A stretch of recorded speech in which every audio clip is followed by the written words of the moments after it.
You know how you're scrolling online and you just fly past things, dismissing them as, well, just noise?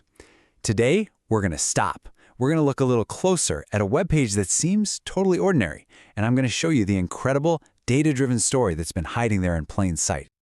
Okay, so let's start with what we're looking at. On the surface, yeah, it's exactly what it looks like, a real estate agent's list of sold properties in Georgia. You've got addresses, prices, and honestly, it's the kind of thing you'd scroll right past without a second thought. But what if we're wrong to do that? So let's put on our detective hats for a minute. Because what if this isn't just a list? What if it's actually a breadcrumb trail, a map that leads right to the heart of a really dynamic, multi-million-dollar real estate market? Well, that's the case we're cracking today. Any good investigation, you know where it starts? You follow the money. And these sale prices, they aren't just numbers on a page. They're the very first clue, the key to unlocking this whole story. Think about it. The first thing a detective does is dust for prints, right? Well, for us, those prints are the dollar signs. We're looking for patterns, we're looking for outliers, we're trying to see what story these numbers are really telling us. And boom, right away, a huge clue just pops out. This is the highest sale price on the entire list. It's a home in Marietta that went for over $1.6 million. Right off the bat, that tells you we are dealing with a market that has a very high ceiling. But then, on the very same list, you find this, a home in Dallas, Georgia, that sold for $262,000. That is the complete other end of the spectrum. So this number tells us that, yeah, the market has a high peak, but it also has an entry point that's actually accessible. Okay, so we've got the high and we've got the low. But where's the center of gravity for this market?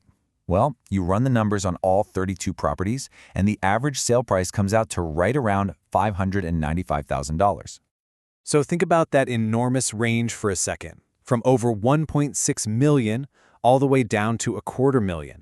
That right there, that's our first major piece of evidence. It's telling us this market isn't just one thing. It's incredibly diverse. It's serving a whole bunch of different buyers. All right, so the money trail gave us our first big lead.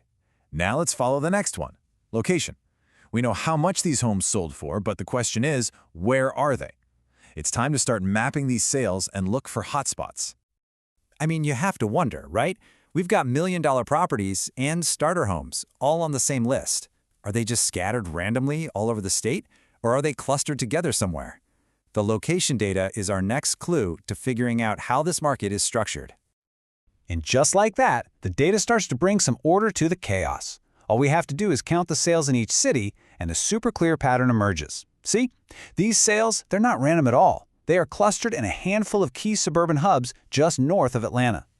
So what this means is, we're not just looking at some broad, vague Georgia market. Nope. We've actually zeroed in on a specific ecosystem, the suburbs north of Atlanta. Places like Marietta, Acworth, and Dallas, those are clearly the hotspots. So we've looked at the prices and we've looked at the places. Now it's time to get a little more personal. What kind of homes are actually behind these numbers? Let's take a closer look. Let's profile the properties at the two extremes of our market.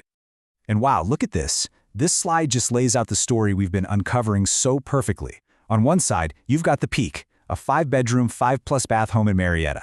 And on the other, the entry point, a 3-bedroom, 1-bath home in Dallas.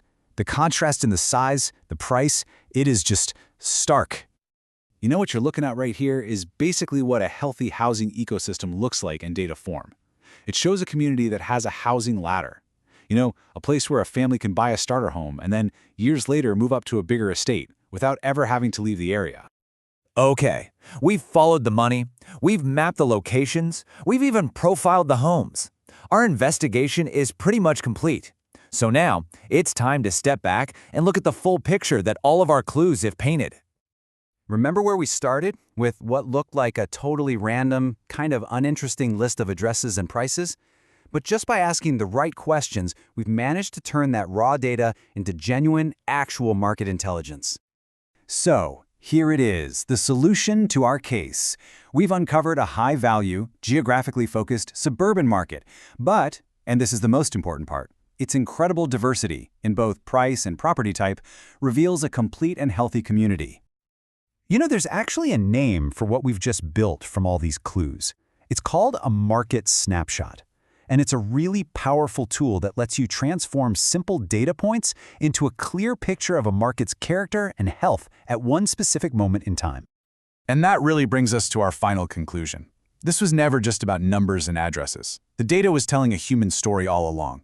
It's a story about a diverse, growing suburban community where all these different families at all these different stages of life are finding a place to call home.